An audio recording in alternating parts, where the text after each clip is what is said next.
வளர்ந்து பெரியவனாகி என்ன பண்ண போகிறேன்?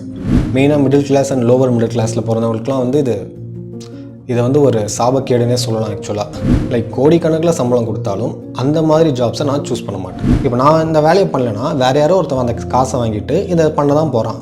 அப்படிங்கிறப்போ அதை நானே பண்ணிட்டு போகிறேனே. பட் இங்கே பிரச்சனை என்னென்னா, நம்ம லைஃப்பில் நமக்கு பிடிக்காத வேலையை செய்கிற ஆப்பர்ச்சுனிட்டி தான் நமக்கு ஃபஸ்ட்டு வரும். நீங்கள் கேட்க வேண்டிய கேள்வி, எந்த மாதிரி வாழ்க்கையை நான் வாழ விரும்புகிறேன்?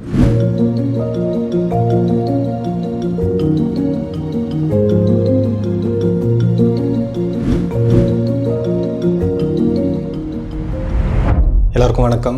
இந்த வீடியோ நம்ம பார்க்க போகிற டாபிக், நம்மளோட கரியரை நம்ம எப்படி சூஸ் பண்ணுறது. பொதுவாக நமக்கு விவரம் தெரிஞ்சு பேச ஆரம்பிக்கும் போதே நம்மக்கிட்ட இந்த கேள்வி கேட்க ஆரம்பிச்சிருவாங்க. நீ வளர்ந்து பெரியவனாகி என்ன பண்ண போகிற? அண்ட் நம்மக்கிட்ட இருக்கிற அந்த லிமிட்டட் இன்ஃபர்மேஷனை வச்சு நம்ம ஒன்று சொல்லுவோம். ப்ளஸ் நம்மளோட பேரண்ட்ஸோட எக்ஸ்பெக்டேஷன்ஸ் அதெல்லாத்தையும் வச்சு நம்ம வந்து நான் டாக்டர் ஆக போகிறேன், நான் இன்ஜினியர் ஆக போகிறேன், நான் ஒரு பைலட் ஆக போகிறேன், இந்த மாதிரி ஏதோ ஒன்று சொல்லுவோம். படிச்சு என்ன ஆக போகிற? டாக்டர். எங்கள் பிரச்சனை என்னென்னா, நம்ம யாருங்கிறத நம்ம முழுசாக தெரிஞ்சுக்கிறதுக்கு முன்னாடி நம்மளோட கரியரை சூஸ் பண்ணுறோம். பட் நம்ம ஒரு கரியரை சூஸ் பண்ணுறப்போ அந்த கரியர் நம்ம வாழணும்னு நினைக்கிற அந்த வாழ்க்கையோட ஒத்து போகணும். ஆனால் இங்கே நிறைய பேருக்கு வந்து ஒரு அதிகமான சேலரி கிடைக்கிற ஒரு வேலை கிடைச்சா போதும் அப்படிங்கிற அந்த ஒரு மனநிலையில் தான் இருக்காங்க. எஸ், சம்பளம் முக்கியம்தான், நம்ம போய் யாருக்கும் சும்மாலாம் வேலை செஞ்சு தர முடியாது. பட் இங்கே நம்ம அதை பற்றி பேசலை. நமக்கு வெறும் பணம் வருது அப்படின்னு சொல்லிட்டு நம்ம ஒரு வேலை செய்யும்போது அதுக்கு நம்ம கொடுக்குற ப்ரைஸ் என்னென்னா நம்மளோட உயிர் சக்தி.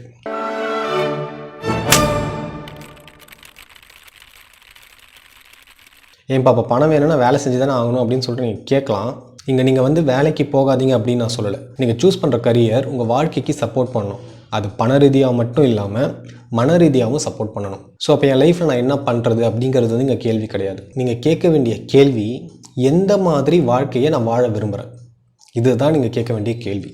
ஸோ இந்த கேள்வி நீங்கள் கேட்கும்போது இந்த பணங்கிற ஒரு விஷயத்தை தாண்டி உங்களால் பார்க்க முடியும். நான் எந்த மாதிரி அட்மாஸ்பியரில் என்னோடய பெஸ்ட்டை கொடுப்பேன், எந்த மாதிரி இடத்துல என்னோடய எனர்ஜி வந்து பயங்கரமாக ட்ரெயின் ஆகும், இந்த மாதிரி விஷயங்கள்லாம் வந்து நான் அதையும் கன்சிடர் பண்ணுவேன். முக்கியமாக நம்ம பண்ணுற வேலை வந்து நம்மளோட வேல்யூஸ்க்கு அகெயின்ஸ்டாக இருக்கக்கூடாது. ஸோ இந்த கேள்வி நீங்கள் கேட்கும்போது இப்போ வந்து எது ட்ரெண்டில் இருக்குது, எந்த ப்ரொஃபஷன் வந்து அதிகமான சேலரி கொடுக்குது, இதெல்லாத்தையும் தாண்டி நீங்கள் எதை பார்ப்பீங்கன்னா உங்களோட மென்டல் ஹெல்த் அந்த ஒரு பர்டிகுலர் ஜாப் பண்ணும்போது நல்லா இருக்குமா. இப்போ ஃபார் எக்ஸாம்பிளுக்கு வந்து கார்ப்பரேட் மாதிரி ஒரு ஸ்ட்ரக்சருக்குள்ளே நான் ஒர்க் பண்ணுறேன் அப்படிங்கிறப்போ அங்கே வந்து என்னோடய எனர்ஜி பயங்கரமாக ட்ரெயின் ஆகும். என்னால் வந்து என்னோடய பெஸ்ட்டை ஃபர்ஸ்ட் ஆஃப் ஆல் கொடுக்க முடியாது. அந்த அட்மாஸ்பியரே வந்து என்னோடய நேச்சருக்கு அகெயின்ஸ்டாக செயல்படும். ஸோ நான் சும்மா ஏதோ ஏனோதானோன்னு வேலை செய்யலாம் காசுக்காக, பட் நான் நிம்மதியாக இருப்பேனான்னு கேட்டால் அந்த மென்டல் பீஸ் அது இருக்காது. எப்பயுமே வந்து ஒரு ஸ்ட்ரெஸ்டான ஒரு ஸ்டேட்லேயே நான் சுற்றிட்டுருப்பேன். ஸோ நான் அந்த மாதிரி ஒரு என்விரான்மெண்ட்டில் நான் ப்ளேஸ் பண்ண மாட்டேன். லைக் கோடிக்கணக்கில் சம்பளம் கொடுத்தாலும் அந்த மாதிரி ஜாப்ஸை நான் சூஸ் பண்ண மாட்டேன். ஸோ அது வந்து ஒவ்வொருத்தவங்களோட நேச்சரை பொறுத்து மாறும். அதே மாதிரி நான் ஒருத்தவங்களுக்கு வேலை செஞ்சு தரேன்னா அவங்க வந்து என்னோடய பர்சனல் விஷயத்துக்குள்ளே வரக்கூடாது. அதாவது நான் அவங்களுக்கு வேலை செஞ்சு தந்துட்டு மற்ற என்னோடய ஃப்ரீ டைமில் நான் ஏதோ ஒரு பிஸ்னஸை பில்ட் பண்ணுறேன்னா, இல்லை நீ அது பண்ணக்கூடாது அப்படின்னு அவங்க சொல்கிறாங்கன்னா, அந்த மாதிரி என்விரான்மெண்ட் வந்து நான் கம்ப்ளீட்டாக அவாய்ட் பண்ணுறேன். எனக்கு அந்த மாதிரி ஒரு லைஃப் ஸ்டைல் வேணாம்.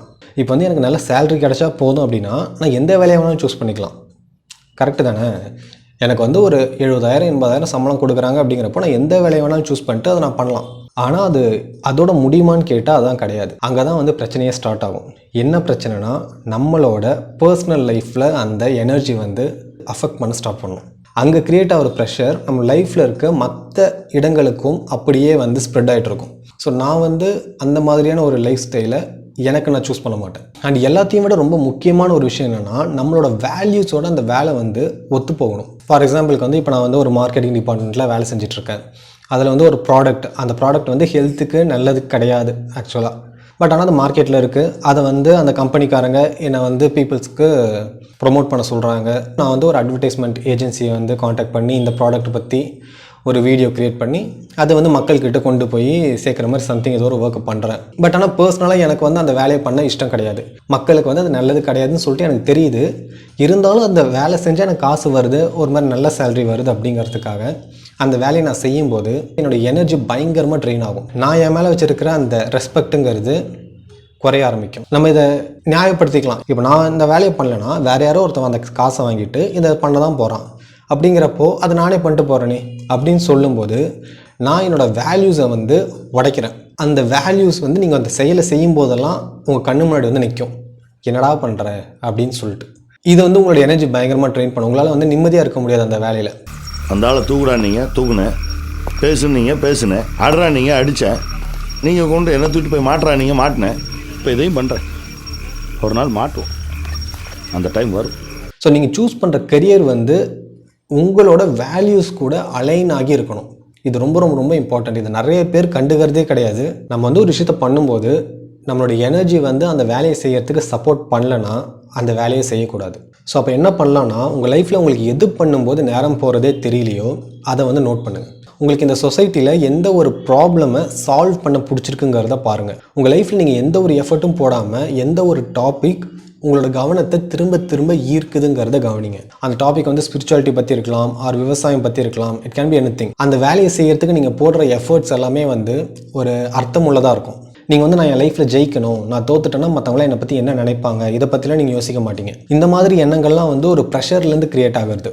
நீங்கள் யாருன்னு தெரிஞ்சுக்கிறதுக்கு முன்னாடி உங்களுக்கு பண்ணி வச்ச ப்ரோக்ராம் வச்சு நீங்கள் வந்து ஒரு கரியரை சூஸ் பண்ணும்போது படிச்சு என்னடா போற இன்ஜினியர், அது நம்ம பேரண்ட்ஸோட ஆசையாக இருக்கலாம், இல்லை ஆஸ் அ சொசைட்டியாக நம்ம வந்து படங்களை பார்த்து இன்ஃப்ளூயன்ஸ் ஆன விஷயங்களாக இருக்கலாம். இப்படிலாம் நம்ம சூஸ் பண்ணும்போது உங்களுக்கு வந்து எப்போவுமே மற்றவங்க கிட்ட இருந்து ஒரு அப்ரூவல் தேவைப்படும். மற்றவங்க வந்து உங்களை ஒரு சக்ஸஸ்ஃபுல் பர்சனாக பார்க்கணும், அவங்க வந்து உங்களை பாராட்டணும், இப்படிலாம் வந்து நீங்கள் எக்ஸ்பெக்ட் பண்ணுவீங்க. அண்ட் இதெல்லாம் நடக்கலை அப்படின்னா உங்களுக்கு வந்து வலிக்கும். பட் நீங்கள் வந்து உங்கள் எனர்ஜியோட அலைன் ஆகியிருக்கிற அந்த கரியரை நீங்கள் சூஸ் பண்ணும்போது யாருமே உங்களை வேல்யூ பண்ணலனாலும் நீங்கள் வந்து உங்களுக்கு சக்ஸஸ்ஃபுல்லான ஒரு பர்சன் தான். மற்றவங்களோட ஒப்பீனியன்ஸ் எதுவுமே வந்து உங்களை பாதர் பண்ணாது. நீங்கள் ஒர்க் பண்ணுற இடத்துல இதை பார்க்கலாம். அதாவது ஒரு மேனேஜர் இருக்கும்போது அங்கே இருக்கவங்க எல்லோரும் வேலை பார்த்துட்ருப்பாங்க. அந்த மேனேஜர் எங்கேயாவது வெளில போயிட்டாங்க அப்படிங்கிறப்போ அவங்க வேலை செய்கிறதெல்லாம் வந்து அப்படியே ஏமாற்ற ஆரம்பிச்சிருவாங்க. இதுவே வந்து அவங்களோட எனர்ஜியோட அலைன் ஆகிற ஒரு விஷயத்தை அவங்க பண்ணும்போது மேனேஜர் இருக்கிறாங்க இல்லை இதெல்லாம் வந்து அவங்களுக்கு இம்பார்ட்டன்ட் கிடையாது. அவங்க வேலையை அவங்க வந்து பண்ணிகிட்டு இருப்பாங்க, வேலை வந்து தானாக நடக்கும். பட் இங்கே பிரச்சனை என்னென்னா, நம்ம லைஃப்பில் நமக்கு பிடிக்காத வேலையை செய்கிற ஆப்பர்ச்சுனிட்டி தான் நமக்கு ஃபஸ்ட்டு வரும். மெயினாக நம்மளோட இன்கம்மை நம்பி நம்மளோட ஃபேமிலி மெம்பர்ஸ் இருக்கும்போது. இன்ஃபேக்ட் நம்ம எல்லாருமே ஸ்டார்ட் பண்ணும்போது நமக்கு பிடிக்காத வேலையை செஞ்சு தான் ஸ்டார்ட்டே பண்ணுவோம் நம்ம கரியரை. இல்லைனா சிச்சுவேஷன்ஸ். ஒரு நல்ல விஷயம் என்னென்னா, பிடிக்காத வேலையை ஒன்று பண்ணும்போது தான் நமக்கு எது பிடிக்குன்னே ஃபஸ்ட்டு தெரியும். மெயினாக middle class and lower middle கிளாஸில் பிறந்தவங்களுக்குலாம் வந்து இதை வந்து ஒரு சாபக்கேடுன்னே சொல்லலாம். ஆக்சுவலாக அவங்களுக்கு பிடிக்காத வேலையை செஞ்சால் தான் அவங்களுக்கு வந்து காசே வரும். அவங்களுக்கு எது பண்ணணுமோ அது பண்ணுறதுக்கான ஒரு சான்ஸே கிடைக்காது. ஐ மீன் ஸ்டார்டிங் ஸ்டேஜஸில் கண்டிப்பாக கிடைக்காது. ஒரு சில பேருக்கு அமையும், பட் மெஜாரிட்டி ஆஃப் த பீப்புள்ஸ்க்கு வந்து சர்வைவலுக்காக தான் ஓடிட்டுருக்காங்க. அதுவும் வந்து நம்மளை நம்பி ஒரு ஃபேமிலி மெம்பர்ஸ் இருக்காங்க அப்படிங்கிறப்போ அந்த ஆப்ஷனே கிடையாதுங்க. பிடிக்குதோ பிடிக்கலையோ அந்த வேலையை போய் செய்யணுங்கிற ஒரு கட்டாயம் அந்த இடத்துல இருக்கும். பட் இந்த மாதிரி சிச்சுவேஷன்ஸ்லாம் காரணம் காட்டி அதுலேயே நம்ம ஸ்டக் ஆகிடாமல் பார்த்துக்கணும். ஏன்னா நமக்கு பிடிக்காத வேலையை நம்ம செய்யும்போது நமக்குள்ளே வந்து ஒரு இருள் சுரந்துக்கிட்டே இருக்கும். அண்ட் அது நம்மளை மட்டும் இல்லாமல் கொஞ்சம் கொஞ்சமாக நம்ம ஃபேமிலி மெம்பர்ஸையும் கன்சியூம் பண்ணும். ஸோ எந்த ஃபேமிலி மெம்பர்ஸ்க்காக நமக்கு பிடிக்காத அந்த வேலையை செய்கிறோமோ அந்த வேலையை செய்யறதாலேயே நம்ம ஃபேமிலி மெம்பர்ஸோட நிம்மதியை நம்ம அழிச்சிருவோம். நீங்கள் சோஷியல் ப்ரெஷர்லேருந்து உங்கள் கரியரை சூஸ் பண்ணாதீங்க. அது வந்து இப்போதைக்கு நீங்கள் ஒர்க் பண்ணிக்கோங்க, அது பிரச்சனை கிடையாது. பட் அது வந்து உங்களோட கரியராக சூஸ் பண்ணாதீங்க. சிச்சுவேஷனுக்காக ஒர்க் பண்ணுறது வேறு, இதுதான் என்னோடய கரியர் அப்படின்னு சொல்லி நான் ஃபிக்ஸ் பண்ணுறது வேறு. இப்போ நம்ம சிச்சுவேஷன்ஸ்க்காக ஃபுட் டெலிவரியில் ஒர்க் பண்ணலாம், நான் வந்து கேட்ரிங்லாம் பண்ணுறேன், அதெல்லாம் வந்து சிச்சுவேஷன்ஸ்க்கான ஒர்க். பட் அது நம்மளோட கரியர் கிடையாது. ஸோ இந்த டிஃப்ரென்ஸ் வந்து புரிஞ்சுக்கோங்க. சிச்சுவேஷன்ஸ்க்காக ஒரு சில வேலைகள் செய்யலாம், ஆனால் அந்த சிச்சுவேஷன்ஸே காரணம் காட்டி அதுக்குள்ளே ஸ்டக் ஆகிடாமல் பார்த்துக்கணும். ஸோ நீங்கள் ஒரு கரியரை சூஸ் பண்ணுறதுக்கு முன்னாடி நான் எந்த மாதிரியான வாழ்க்கையை வாழ விரும்புகிறேன், இதில் வந்து நான் கிளியராக இருக்கணும் ஃபஸ்ட்டு. அப்படி நம்ம பண்ணும்போது நம்மளோட மென்டல் ஹெல்த்து நல்லாயிருக்கும். ப்ளஸ் நம்மளோட ஃபேமிலி மெம்பர்ஸ் கூட இருக்கிற அந்த ரிலேஷன்ஷிப் அது வந்து ரொம்பவே அழகாக இருக்கும். எல்லாத்துக்கும் மேலே நம்ம வந்து ஒரு மன நிம்மதியோட ஒரு வாழ்க்கையை வாழ முடியும். இப்போ வந்து நீங்கள் உங்களுக்குள்ளே பிடிக்காத வேலை செஞ்சுட்டு இருந்தாலும் உங்களுக்குள்ளே அந்த தேடுதலை மட்டும் ஸ்டாப் பண்ணிடாதீங்க. ஏன்னா அதுதான் உங்களோட கரியரையே டிஃபைன் பண்ணும். ஸோ இதான் இந்த வீடியோவில் உங்க கூட ஷேர் பண்ணிக்கலாம்னு நினச்சேன். ஸோ லாஸ்ட் வீடியோவில் நான் உங்ககிட்ட சொல்லியிருந்தேன், இந்த வீடியோ மற்றவங்களுக்கு ஹெல்ப்ஃபுல்லாக இருக்கும்னு நீங்கள் நினச்சிங்கன்னா கமெண்ட்டில் எஸ் அப்படின்னு சொல்லிட்டு கமெண்ட் பண்ணுங்கள். அப்போ தான் யூடியூப் நிறைய பேர் காமிக்குன்னு சொல்லிட்டு நீங்கள் நிறைய பேர் ஆக்சுவலாக கமெண்ட் பண்ணியிருந்தீங்க. அண்ட் அதோட விளைவாக யூடியூப் ஆக்சுவலாக அது நிறைய பேருக்கு ரெக்கமெண்ட் பண்ணுச்சு.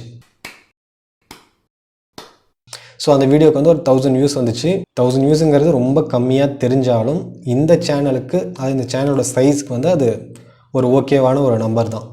ஸோ அதே தான் இந்த வீடியோக்கும் சொல்கிறேன்.